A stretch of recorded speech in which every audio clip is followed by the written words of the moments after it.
एक दूसरी जो खबर है आज की वो है फ्री ट्रेड एग्रीमेंट। तो सबसे पहली बात तो हम ये करते हैं कि आखिर ये फ्री ट्रेड होता क्या है। ठीक है, देखिए इस चीज़ को हम समझते हैं, कभी भी दो देशों के बीच में अगर कोई ट्रेड चलता है, मतलब व्यापार चलता है, अगर मान लीजिए मैंने आपको कुछ दिया, खुशी अंजलि के पास कोई चीज़ भेजी और वो इनके किसानों के पास ऑलरेडी पहले से वो किसान उस चीज़ को, फसल को उपजाते हैं और मैं यहाँ से वहाँ भेज रहा हूँ, और अगर वो ये अपने देश में बेच रहे हैं 50 रुपये का, मैं यहाँ से बेच रहा हूँ 30 रुपये में, तो क्या इनके किसानों का सामान बिकेगा? तो ये क्या करेंगे, मेरा यहाँ से जो सामान जाएगा उसके ऊपर क्या करेंगे, टैरिफ्स इंपोज कर देंगे, उसे बोलेंगे टैरिफ्स। ठीक है, टैक्स तो देश लगाते हैं, वो टैरिफ हो जाएगा। ठीक है, तो वो जाएगा टैरिफ, किसी विदेश से जो सामान आता है उस पर जो ड्यूटी लगाई जाती है उसको ड्यूटी या टैरिफ इस तरह से बोला जाता। सो ये हो गई, सो ये हुआ। तो अब क्या करेंगे कि अगर मैं इनसे कहूँ कि अच्छा ठीक है, आपके यहाँ जो सामान नहीं होता मैं वो भेज देता हूँ और आपके यहाँ का जो आप मेरे यहाँ भेज दीजिए, तो क्यों ना हम टैरिफ को 1% पे लेके आ जाएं, तो दोनों आपस में कहेंगे हाँ ठीक है, दोनों की ज़रूरतें पूरी होती रहेंगी।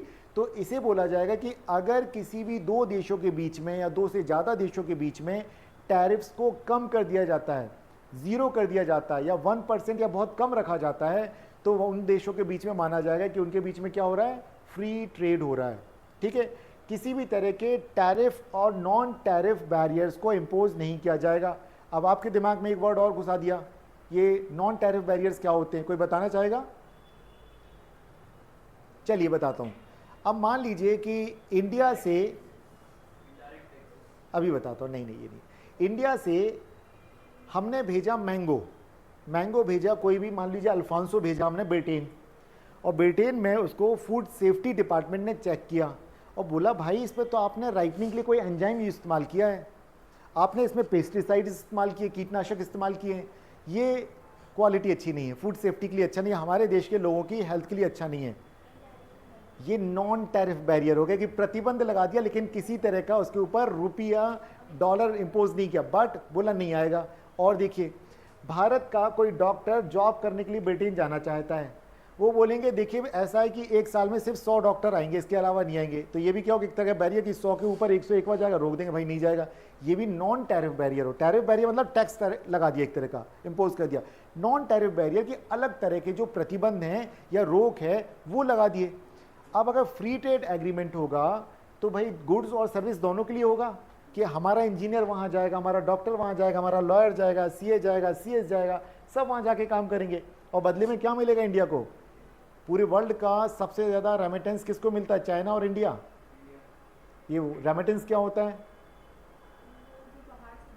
हाँ, मान लीजिए कि यहाँ से भारत का कोई व्यक्ति विदेश में काम करने जाता है किसी भी देश में, और वहाँ पे जब वो कमाता है और अपनी कमाई का कुछ हिस्सा इस देश में भारत में अपने परिवार के पास भेजता, इसे बोलेंगे रेमिटेंस।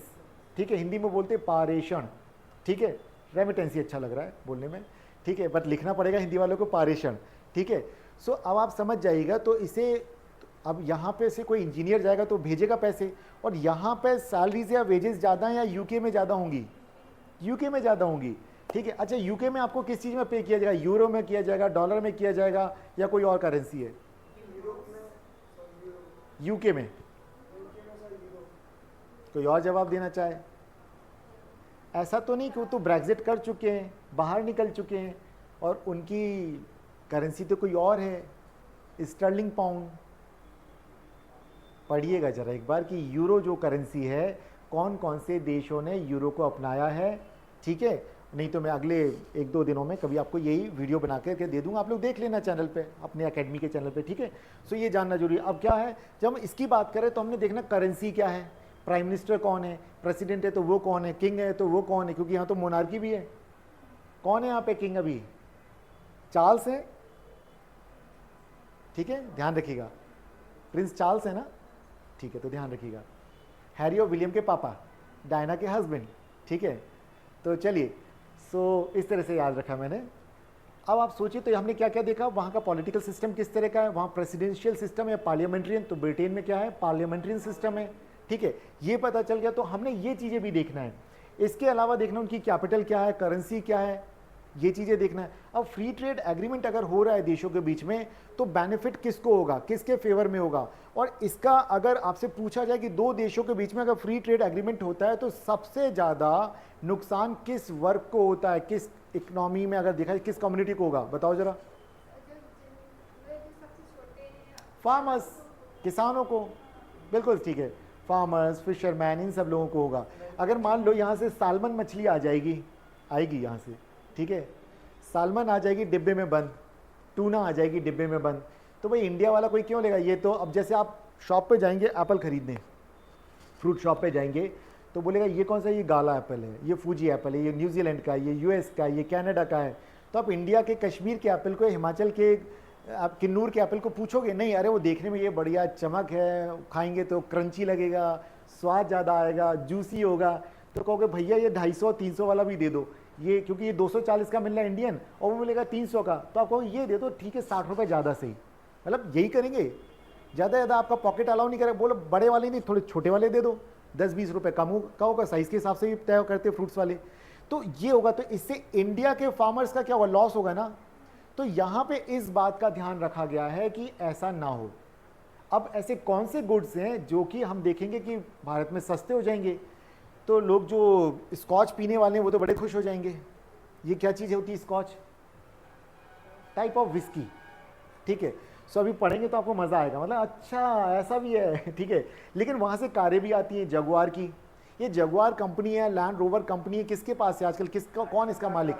टाटा, बिल्कुल, ये ब्रिटेन की कंपनी है जिसको टाटा ने एक्वायर कर लिया, बिल्कुल ठीक है। सो अब हम यहाँ पे देखें तो यहाँ में पता चलता है कि वहाँ के जो प्राइम मिनिस्टर है वो कौन है, क्या नाम है उनका,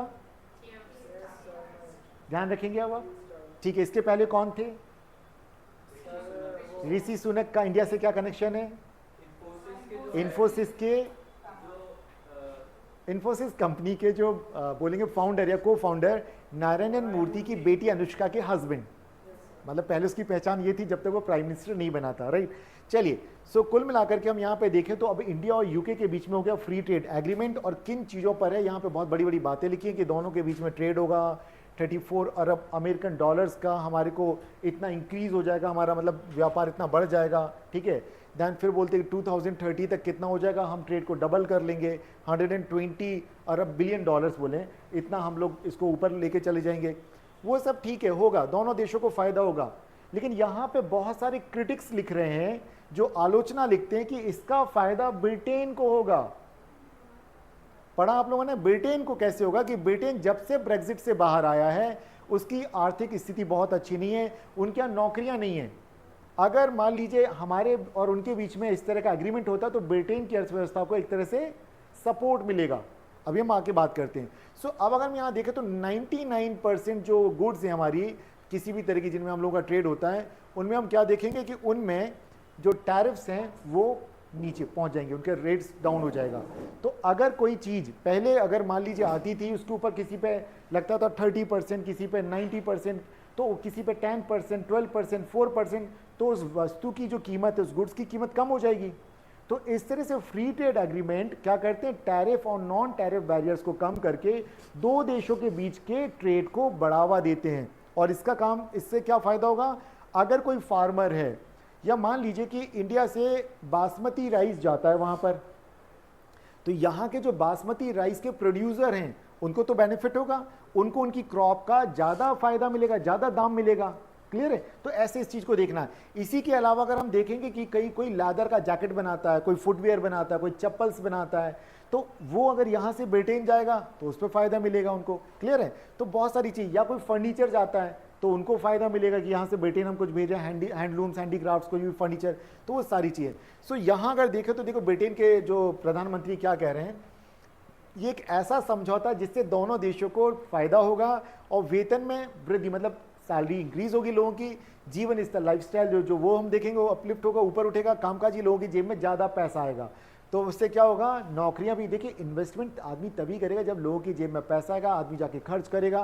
कंपनीज को लगे डिमांड ज़्यादा है, डिमांड ज़्यादा है तो क्या करेगा वो, भाई नए लोगों को अपॉइंट करो, डिमांड ज़्यादा है तो ज़्यादा चीज़ें बनानी है। तो इस तरीके से पूरा का पूरा इकनॉमी चल पड़ता है। तो कहते हैं ये जो जितने भी टैरिफ में कटौती होगी तो ब्रिटेन में बना हुआ सामान इंडिया आएगा, और इंडिया में जो लोग पहले नहीं खरीद पाते थे, अब मान लीजिए कि जगुआर्स की कार है, अब जगुआर की कार पे पहले पता चला कि 90% टैरिफ लग रहा है, अब वो टैरिफ घट के हो जाए कितना, 10%।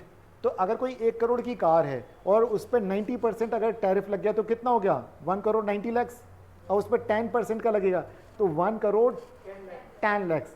तो लोग खरीद लेंगे ना भाई, ये तो इंडस्ट्रियलिस्ट लोग ही खरीदते हैं। ठीक है, चलिए। सो अब अगर हम यहाँ देखें, एक चीज़ और है, जब पूरी दुनिया में डोनाल्ड ट्रंप क्या कर रहे हैं, टैरिफ वॉर लड़ रहे हैं सबके साथ, रेसिप्रोकल टैरिफ लड़ रहे हैं। ठीक है, ये रेसिप्रोकल टैरिफ क्या होता है भाई, वर्ड तो आपने सुना ही होगा, प्रतिस्पर्धी शुल्क। अगर आपने हम पे लगाया, हम भी बदले में आपके ऊपर लगाएंगे, इसे बोलते हैं रेसिप्रोकल टैरिफ। ठीक है, जैसे कि चाइना के ऊपर उन्होंने इम्पोज कर दिया था 147% का, इंडिया के ऊपर कितना 26% का है। ठीक है, बांग्लादेश के ऊपर 30% का है, अभी चल रहा है, अभी खत्म नहीं हुआ, बातचीत चल ही रही है अभी। अब यहाँ पे देखें तो ऐसे समय में ब्रिटेन के साथ अगर हमारा कोई समझौता होता तो भारत को बेनिफिट है, और भारत को बेनिफिट एक और तरीके से है, क्योंकि ब्रिटेन के साथ चाइना का इस तरह का कोई नहीं है कि टैरिफ को लेकर के कम करने के लिए फ्री ट्रेड एग्रीमेंट चाइना का नहीं तो चाइना क्या करता तो हमसे सस्ता सामान दे देता, तो अभी हम फायदा उठा सकते हैं। सो अब यहाँ पे देखें, देखिए फ्री ट्रेड से एग्रीमेंट से भारत ब्रिटेन की लड़खड़ाती अर्थव्यवस्था को सहारा दे रहा है। आप समझ गए, ये बात मैं कह रहा था कि कैसे, और मे भी ये हो सकता है ये पूछा जाए, क्रिटिक्स इस बात को लिख रहे हैं और आपसे पूछा जा सकता है कैसे। तो देखिए भारत के साथ फ्री ट्रेड एग्रीमेंट को खुद ब्रिटेन ने ब्रेक्जिट क्या था, जो यूरोपियन यूनियन है उससे ब्रिटेन ने अपने आप को बाहर किया, इस प्रोसेस को बोलते हैं ब्रेक्जिट, कि ब्रिटेन ने एग्जिट कर लिया। ठीक है, यूरोपियन यूनियन से अपने आप को बाहर करने के लिए। तो ये तो ब्रेक्जिट से अब अगर देखें तो अलग होने के बाद ये एक बड़ा समझौता है उसके लिए, और इससे ब्रिटेन में नई नौकरियां, नए रोजगार के अवसर जनरेट होंगे, सृजित होंगे। और इससे क्या होगा, engineer, technician, aerospace, advance manufacturing जैसे सेक्टर में देखेंगे नई नई नौकरियां आएंगी, नई नौकरियां आएंगी तो जॉब आएगा, तो वेजेस, सैलरीज इंक्रीज होंगी सभी की। तो ये चीज़ है। अब सवाल आता है कि लगभग 99% जो सामान है उन पर 0% टैक्स लगने लग जाएगा। तो एग्जाम्पल के तौर पे हम यहाँ पे कुछ देखेंगे कि क्या क्या सेक्टर में किस पे हैं, देखें। सो जैसे हम देखते हैं कि जो अल्कोहल या वाइन इंडस्ट्री अगर हम इसमें देखें, सो यहाँ पे क्या स्थितियाँ हैं अल्कोहल इंडस्ट्रीज़ का देखते हैं, तो भारत पूरी दुनिया में सबसे ज़्यादा स्कॉच विस्की का इस्तेमाल करने वाला देश है। क्लियर है। अब अगर मान लीजिए 2024 में भारत ने 19 करोड़ 20 लाख बोतल्स मंगवाई इंपोर्ट की। ठीक है, अब उस पर इंपोर्ट ड्यूटी अगर नहीं लगेगी तो क्या होगा, सस्ती हो जाएगी। कोई जो 5,000 की बोतल है वो हो सकता है 2,000 में मिल रही है, तो पीने वाले और पीने लग जाएंगे। यही होगा भाई, इंपोर्टेड तो महंगी दारू होगी ना। चलिए, सो ये देखें, हाँ इसका विरोध करना चाहिए लोगों को, ये नहीं होना चाहिए, है ना। टोबैको हुआ या फिर इस तरह के अल्कोहल प्रोडक्ट, हमें इससे फ़ायदा मिलने वाला है। टेक्सटाइल या क्लॉथ इंडस्ट्री की हम बात करें तो जहाँ पे मान लीजिए कोई कपड़ा बनाया जाता है या कपड़े से फिर वस्त्र बनाए जाते हैं, ठीक है, क्लॉथ्स बनाए जाते हैं, तो वहाँ पे देखें कि पहले यहाँ पर ब्रिटेन 12% का टैक्स लगाता था इंडिया से जो वहाँ पे जाता था सामान। अब उस पर कोई टैक्स ही नहीं है। अब क्या 1 रुपये का टैक्स नहीं लगेगा, तो जो सामान पहले 100 रुपये का 112 रुपये में मिलता तो 100 रुपये का ही मिलेगा, तो सस्ता हो गया और देशों से, तो इंडिया का माल ज़्यादा बिकेगा वहाँ पे। ठीक है, तो ये बेनिफिट हो गया। दैन इसके अलावा हम क्या देखें, लेदर एंड फुटवेयर इंडस्ट्रीज़ को देखते हैं। इसको क्या है, लेदर और जूते चप्पल के उद्योग पर पहले 16% का टैक्स लगाता था ब्रिटेन, बट अब इस पर कोई टैक्स नहीं है। तो फिर एग्जाम्पल वही रख लीजिए कि अगर 1,000 रुपये है उस पर 16% है तो कितना 160 रुपये और महंगा हो जाता था। अब वो 1,000 रुपये पर ही आ जाएगी चीज़, तो हम क्या करेंगे, हम जाएंगे झट से खरीद लेंगे। क्लियर है, ये चीज़ होगी, वो खरीद लेंगे। देन इसी तरह से jewellery, furniture and sports good की अगर देखें तो इस पर ब्रिटेन पहले 4% का टैक्स लगाता था, ये भी ज़ीरो हो गया, तो ये सामान भी हमारा वहाँ ज़्यादा बिकेगा। और देखें प्रोसेस फूड, जो डिब्बा बंद जो खाना होता है ना प्रोसेस फूड, उसकी बात करें तो अगर देखें अर्लियर पहले ब्रिटेन इस पर 70% तक टैक्स इम्पोज करता था। 70%। मान लीजिए कि कोई चीज़ अगर 1,000 रुपये की है तो 70% मतलब 700 रुपये उस पर टैक्स लगा दो तो 1,700 की हो जाएगी। अब उस पर क्या करेंगे कि अब अगर देखें तो इस तरह के 99.7 प्रोसेस फूड पर 0% टैक्स है।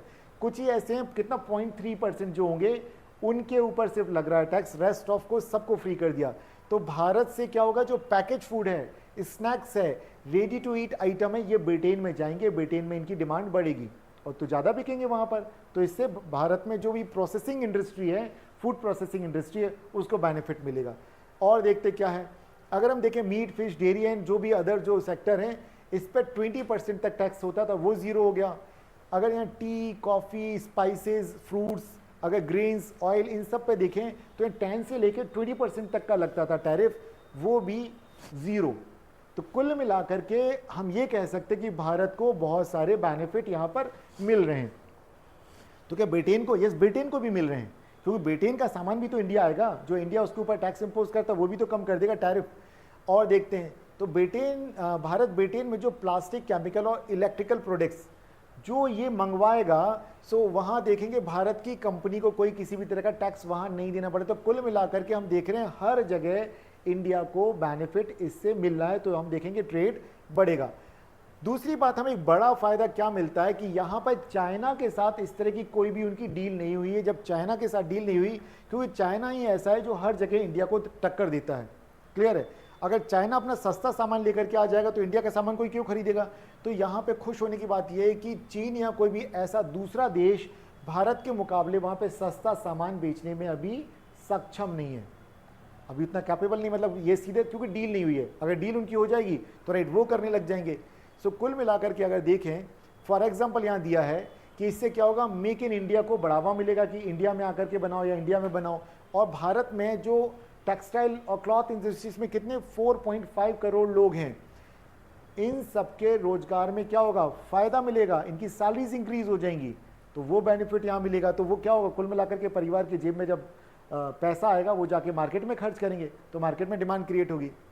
और देखते हैं, सो अगर यहाँ पर देखें, इसके अलावा ब्रिटेन के सामान और सेवाओं पर भारत ने भी क्या किया है, टैरिफ 15% से 3%, मतलब जो 15% भी हम लगाते थे वो कहाँ, इतने कम पे भी हम 3% तक भी लेके चले जाएंगे। तो ब्रिटेन से जो सामान आएगा उसको हमने जीरो तो नहीं किया, लेकिन मिनिमम से मिनिमम 3% तक हम लेके जाएंगे। और ये क्यों करना पड़ा, क्योंकि यहाँ पर बहुत सारे ऐसे गुड्स हैं जो कि एग्रीकल्चर सेक्टर के गुड्स हैं, तो उनके लिए इस तरह का सिस्टम बना के रखना पड़ा।